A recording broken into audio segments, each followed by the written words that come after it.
khaliqul alam hamdan yuwafi biruhil mutakammilah. Wassalatu wassalamu ala nabiyil muhtaril mustafa. Amma ba'du. Hadirin yang dirahmati Allah, Dewan Juri, Dewan Guru yang saya hormati, siswa-siswi SMK Al-Muhtariyah, teman seiring dan sejalan, tumpuan hati harapan jiwa yang saya cintai dan saya banggakan. Di dalam hidup ini kita pasti tidak terlepas dari yang namanya pujian atau hinaan. Tapi terkadang orang itu tidak tahan dengan pujian, tidak kuat dengan hinaan. Dipuji sedikit sombong, dihina sedikit sedih, galau, terpuruk. Yang pertama, bila mana kita dipuji, maka hati-hatilah dengan yang namanya pujian.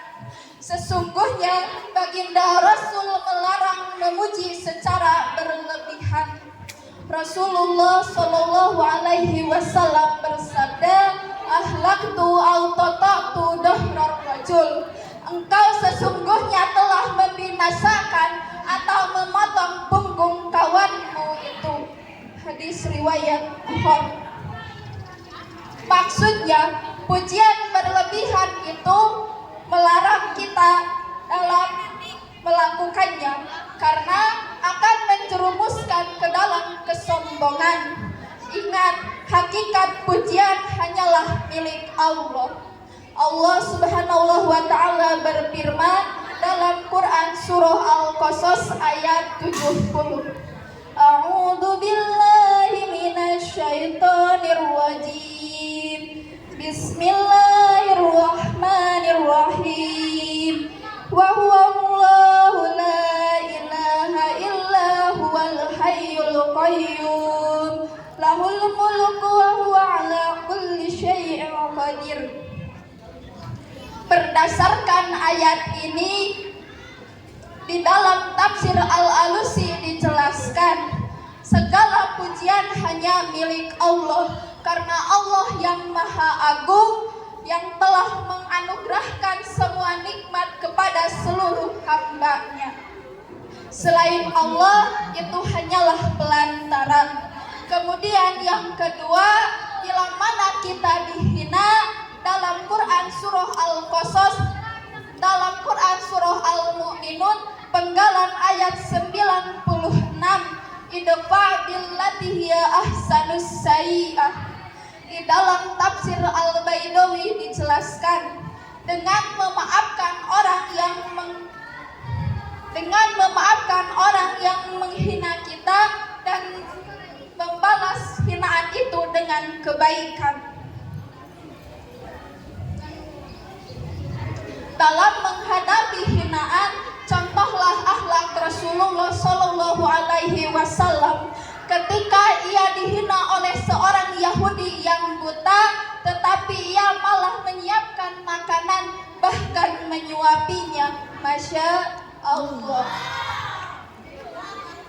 Ingat, bila dipuji kejayaan kita, semuanya bukan milik kita. Sedarlah senantiasa, itu semua dari Allah Subhanahu wa ta'ala. Yang kedua, yaitu ikhlas karena Allah ta'ala. Ikhlas karena Allah, bukan karena terobsesi pandangan manusia. Zaman sekarang, contohnya, mau pengajian, mau bukber, jadi ajang pamer. Bajunya apa bagus-bagus, bajunya apa glamor-glamor. Bukannya niat karena Allah, bukannya niat ingin silaturahmi, tapi malah haus akan validasi dan takut insinuasi. Astagfirullahaladzim. Nah, makanya kita sebagai orang yang beriman, jangan terbang karena pujian, jangan tumbang karena hinaan. Karena apa? Yang terpenting dalam hidup adalah penilaian dari manusia, tetapi apa? Bukan penilaian